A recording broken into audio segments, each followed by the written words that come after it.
समवेत आलो कारण आमची कुलदेवता महालक्ष्मी आहे, त्यामुळे अंबाबाईचं दर्शनासाठी आलो. खरं मित्र हो, विरोधकांना काय झालंय हे मला कळत नाही. राहुल गांधींनी लोकसभेतल्या विरोधी पक्षनेत्याने खासदारांवर हल्ला करावा आणि ते पडले आणि दोघे जण हॉस्पिटलमध्ये ॲडमिट आहेत. त्यांचा MRI काढण्यात येत आहे. आणि सगळ्यात वाईट म्हणजे सगळ्या पत्रकारांनी जेव्हा विचारलं की तुम्ही धक्काबुक्की केली, बोले धक्काबुक्की से कुछ नहीं होता, किसी को कुछ नहीं होता. म्हणजे धक्काबुक्की केली हे मान्य केलं. आता खोटं काहीतरी नवी सबब काढून एक फेक नॅरेटिव्ह करण्यासाठी आता एक प्रेस कॉन्फरन्स करतील किंवा करणार आहेत आता. पण ही अत्यंत निषेधाची गोष्ट आहे. लोकशाहीचा हा घोर अपमान आहे. आणि तुमच्याकडे ताकद आहे म्हणजे शारीरिक ताकदीचा वापर करायला लागले. हा काय आखाडा आहे का? अहो, आखाड्यात सुद्धा किती नियम असतात. म्हणजे कोल्हापूर आंधळकर असोत, मारुती माने असो, किती कसे वागले. कुस्तीलाही नियम असतात, आखाड्याला नियम असतात, पण यांच्या काँग्रेसच्या आखाड्याला काही नियम नाही. त्यांना पराभव इतका झोंबलेला आहे 2024चा. कारण कितीही बोलले आणि सुरुवातीला असं दाखवलं जणू त्यांचा विजय झाला, तरी पंतप्रधान मोदीच झालेत आणि हे तिसऱ्यांदा झालेत. आणि लोकांनी काँग्रेसला 15 वर्ष नाकारलाय आणि आता त्यांचे सहकारी पक्षही नाकारतायत. EVMच्या मुद्द्यावर, बाकी सगळ्या मुद्द्यांवर त्यांचे इंडी अलायन्समधले लोक आता बाजूला झालेत. त्यामुळे काँग्रेस हताश आहे, निराश आहे. त्यांना लक्षात येत आहे की भविष्य काही नाही आणि असे वागले तर मुळीच नाही. म्हणजे हा अतिशय रागाचा मुद्दा आहे. आणि मला कोणीतरी प्रतिक्रिया विचारली तर म्हटलं गुंड काय करू शकतात? जो तो आपल्या लेव्हलनीच खेळतो ना,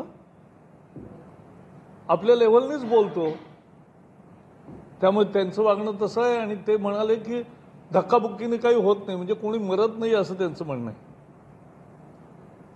म्हणजे असं कुठे राजकारणात झालेलं आजपर्यंत कोणी देशात पाहिलं नाही. संसदेच्या प्रांगणात माझ्या मनात एक दुसरा विषय आहे, तेवढा सांगतो. मग या दोन विषयांवरचे मी प्रश्न घेईन. एक देश एक निवडणूक याला विरोध करणारे लोक हे सामान्य मतदारांना मूर्ख समजतात किंवा त्यांच्या शहाणपणावर त्यांचा मुळीच विश्वास नाही, असा याचा अर्थ होतो. कसा ते मी समजून सांगतो. मतदार हे स्वतःच्या मनाने मत देतात, कुणाच्या सांगण्याने, कुठल्या प्रचाराने मत देत नाहीत. आता मी 50 वर्ष राजकारणात आहे. 71च्या निवडणुकीपासून मी निवडणुकीत काम केलंय आणि 12 राज्यांमध्ये निवडणुकीत काम केलंय. तर माझा अनुभव हा आहे की मतदार हा स्वतःचं त्याचं एक परसेप्शन असतं आणि कशावर मत द्यायचं हे तो ठरवतो आणि त्याप्रमाणे मत देतो. तुम्हाला आवडो न आवडो, तुमचा जय होईल पराजय होईल, पण मतदार त्याचा विचार करून मत देतो. माझा त्याच्या सामान्य माणसाच्या, सामान्य मतदारांच्या बुद्धीवर माझा विश्वास आहे, पण या विरोधकांचा नाही. आणि आपल्याकडचं उदाहरण आहे 99 साली, तुमच्यापैकी अनेक जण त्यावेळेला पत्रकार नसतीलही, 99 साली महाराष्ट्रामध्ये लोकसभा आणि विधानसभेच्या एकदम निवडणुका झाल्या एकाच दिवशी. खरं म्हणजे आम्ही 95 साली मार्चमध्ये निवडून आलो होतो भाजप शिवसेना युती. 2000 मार्चला निवडणूक होती आणि अटलजींचा एका मताने पराभव झाला होता म्हणून पोटनिवडणूक झाली, म्हणजे 99ची निवडणूक त्यामुळे झाली. आणि कारगिलही झालं होतं. त्यामुळे अटलजी हे अत्युच्च लोकप्रियतेच्या ह्याच्यावर होते आणि म्हणून महाराष्ट्रातल्या नेत्यांनाही वाटलं की आपणही त्यांच्याच बरोबर निवडणूक घेऊ म्हणजे आपल्याला फायदा होईल. मग निवडणुका दोन्ही एका दिवशी झाल्या आणि रिझल्ट काय लागला? लोकसभेमध्ये भाजप शिवसेना युतीला 40% मतं पडली, 40%. आणि त्याच दिवशी त्याच क्षणी मतदान केलेल्या विधानसभेत भाजप सेना युतीला 30% मतं पडली. हा फरक 10%चा नाही मित्रांनो. 40% ज्या मतदारांनी आम्हाला मतं दिली लोकसभेत, त्यापैकी 25% लोकांनी आपलं मत बदललं आणि विधानसभेला दुसऱ्याला मत दिलं. हा त्याचा अर्थ आहे. तर एकाच दिवशी मतदान झाली आहे ना. भीती काय आहे? मग मोदी आहेत. खरी भीती ही आहे, जे बोलत नाहीत ते, की मोदी आहेत त्यामुळे लोकसभेतही ते येतील आणि विधानसभेतही ते येतील असं त्यांना वाटतं. पण असं नसतं. मतदाराला मूर्ख समजू नका. तुम्ही चांगलं काम केलं तर निवडून येतील आणि तुम्ही नाही चांगलं काम केलं, लोकांच्या पसंतीला नाही उतरलात तर तुम्ही पडाल. आणि म्हणून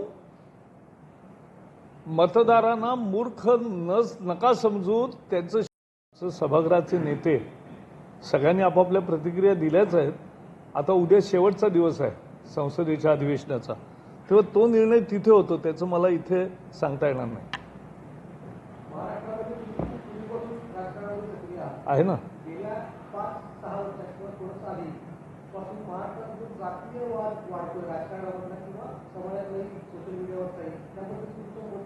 प्रश्न चांगला आहे, मला भेटा वेगळं. पण मी एवढंच सांगेन की मी तुम्हाला सांगितलंय, मी शेवटी प्रेस कॉन्फरन्सचं काय आहे, मी 2 विषय तुमच्या पुढे मांडले. त्याविषयी काहीही प्रश्न विचारा, स्वागत. नाही तसं नाही ना. आपली एक डिसिप्लिन असते ना. नाही ते वेगळं. अजूनही मी आता केरळचा प्रभारी आहे. मला हा विषय वेगळा आहे आणि तो चांगला आहे. त्याचं भाषण ठेवा, मला पत्रकार संघात मी येईन.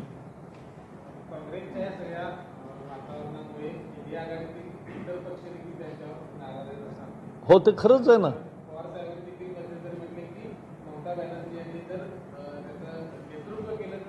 ते म्हटले उद्धव ठाकरे म्हटले, समाजवादी पार्टी म्हणाले, सगळेच म्हणाले. आता त्यांच्या बाजूने कोण राहत आहे मला माहित नाही. पण आम्ही त्यांच्या भांडणावर नाही आहोत. आम्ही देशाचं काम करणं, लोकांचे प्रश्न सोडवणं आणि देशाला पुढे घेऊन जाणं, याच्यामध्ये आम्ही.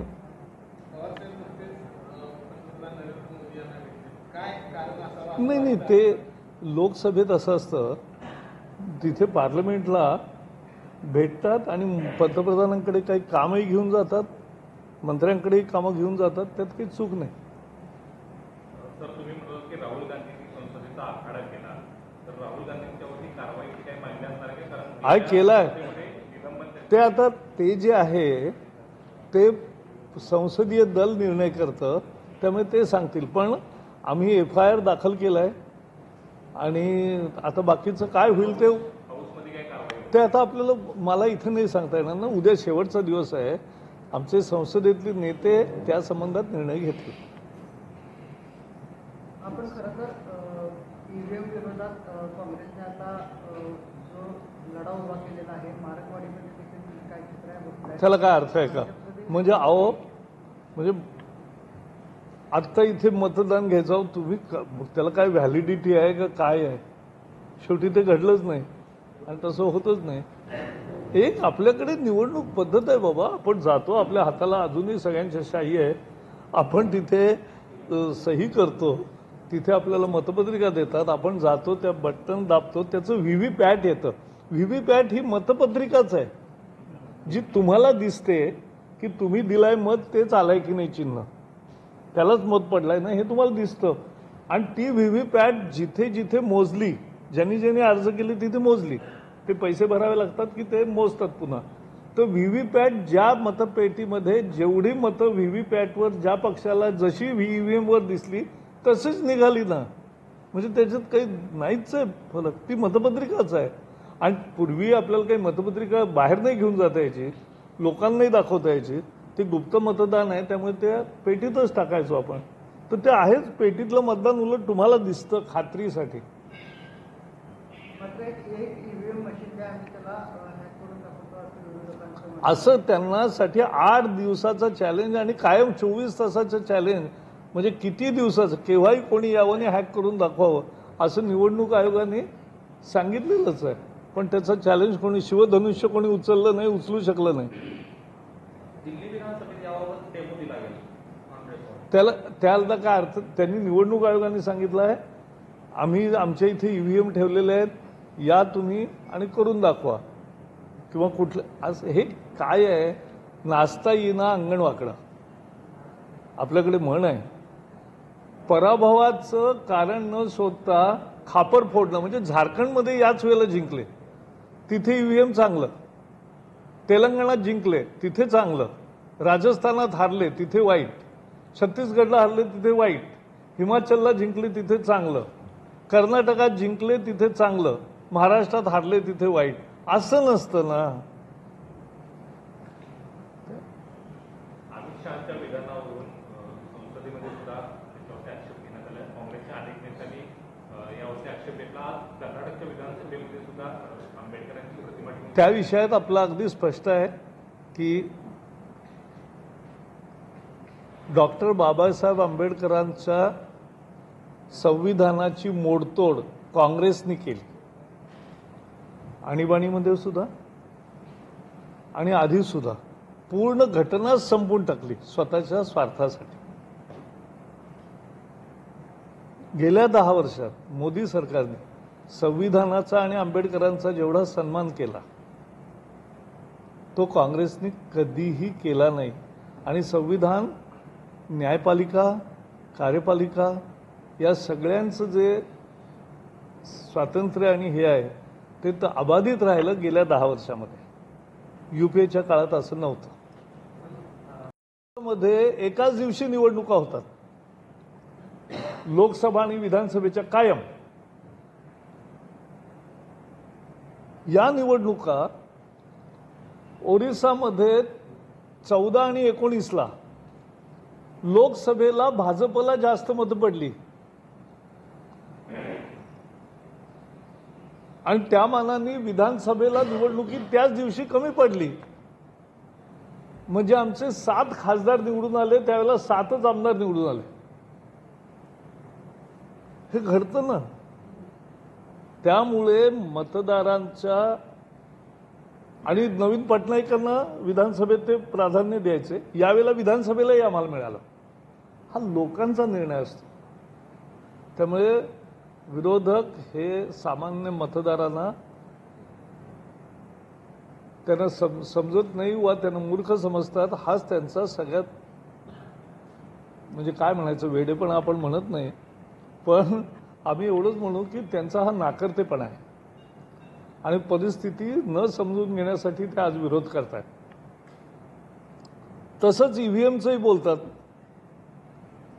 अरे म्हणजे आत्ता लोकसभेत तुम्ही जेव्हा जिंकलात 30 जागा त्यावेळेला ईव्हीएम चांगलं होतं आणि आता म्हटलं ईव्हीएम वाईट झालं, म्हणजे कमाल झाली.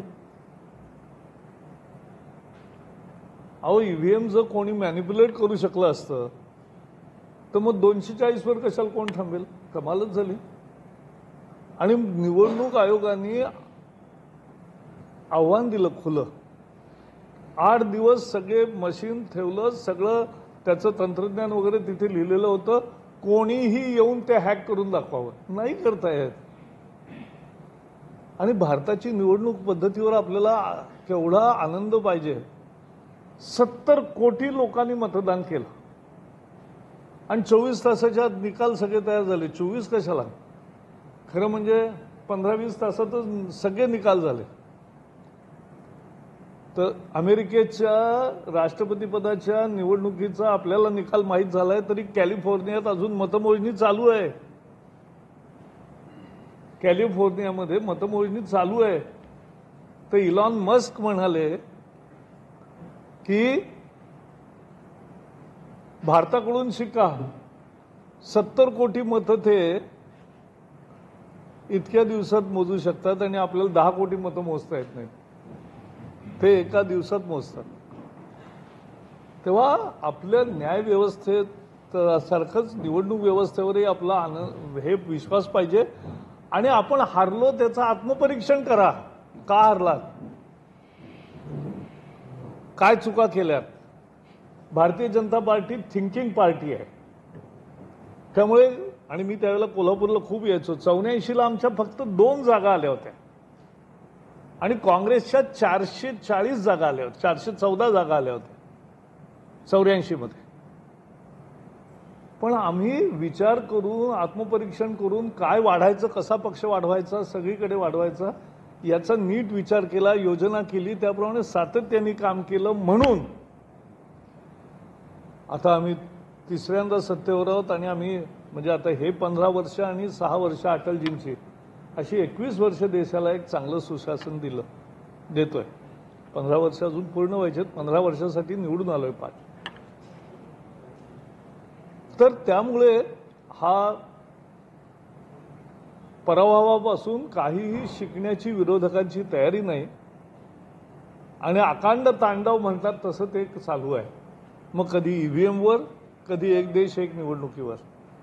मला सांगायचं ते एवढंच आहे, या 2 विषयावर कुठल्याही प्रश्नाचं स्वागत आहे.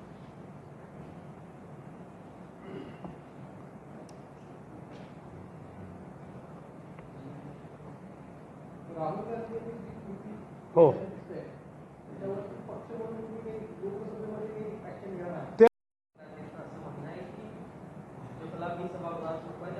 नाही कमाल आहे हे. तर हा कांगावा म्हणतात याला, मराठीमध्ये चांगला शब्द आहे कांगावा.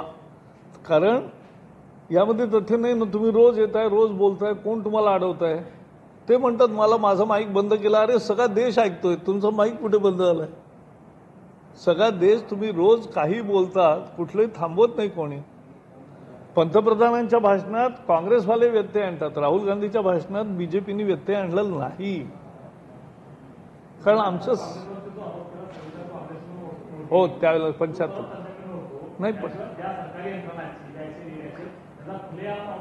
ऐका, सांगतो ना. आणीबाणीमध्ये आम्ही जेलमध्ये होतो, कोल्हापुरातले अनेक जण होते आमच्याबरोबर येरोळा जेलमध्ये. हे जेलमध्ये जे गेलो ते आम्हाला कुठल्याही आरोपाशिवाय, कुठल्याही गुन्ह्याशिवाय पकडून नेलं. आम्ही तर सत्याग्रह केला होता, त्याची आम्हाला 3 महिने शिक्षा झाली. ते आम्हाला कळलं कारण आम्ही सत्याग्रह केला होता, ठीक आहे. पण पुढे आम्हाला मिसामध्ये जे ठेवलं, ऐका 1 मिनिट, हे जे केलं हे याच्यावर कोर्टात गेले किंवा असं बिना कारण, बिना आरोप, बिना साक्षी पुरावा, बिना तपासणी तुम्ही कसं अटक करता. तर त्यावेळेला निरेन डे होते आपले अटॉर्नी जनरल. तर त्यांना कोर्टाने विचारलं म्हणजे त्यांना काय, ते म्हटलं त्यांना अपील करायचा अधिकार नाही स्थानबद्धानं. तर ते म्हटले का नाही अपील करायचा अधिकार, मग तुम्ही काय त्यांना मारलं तरी सुद्धा काही चालेल का. हो म्हटले तोही अधिकार सरकारला आहे, असं उत्तर दिलं होतं. आणि म्हणून त्यांनी घटनेची मोडतोड केली, हे फॅक्ट आहे. पंतप्रधान मोदी बाबासाहेबांच्या विचाराला मानतात, तरी गृहमंत्री शहा यांचा राजीनामा घ्यावा अशी मागणी ते कसं आहे, खरगे यांनी केली. त्याला काही अर्थ नाही ना. कारण साधं मुद्दा आहे. तुम्ही सगळ्यांनी ऐकलंय भाषण, त्यातलं एकच वाक्य काढून दाखवणं हा चूक आहे ना. त्याच्या पुढची 5 वाक्य आहेत ती ते दाखवत नाही. तर तो कसा आहे, त्यांना असल्या राजकारणाने काँग्रेस कुठेही पोचणार नाही. पोचली तर ती रसातळाला पोचेल, याच्याशिवाय कशात नाही पोहोच. नाही तो नाही आत्ता विषय. नाही रे, असं नसतं रे. कुठलेही प्रश्न कुठे. मी बोललो या 3 जे प्रमुख विषय होते आता, एक देश एक निवडणूक, राहुल गांधींचं वागणं, त्यामध्ये त्यांनी जे प्रश्न विचारले ते, आणि ईव्हीएम. तर सगळ्यांना धन्यवाद.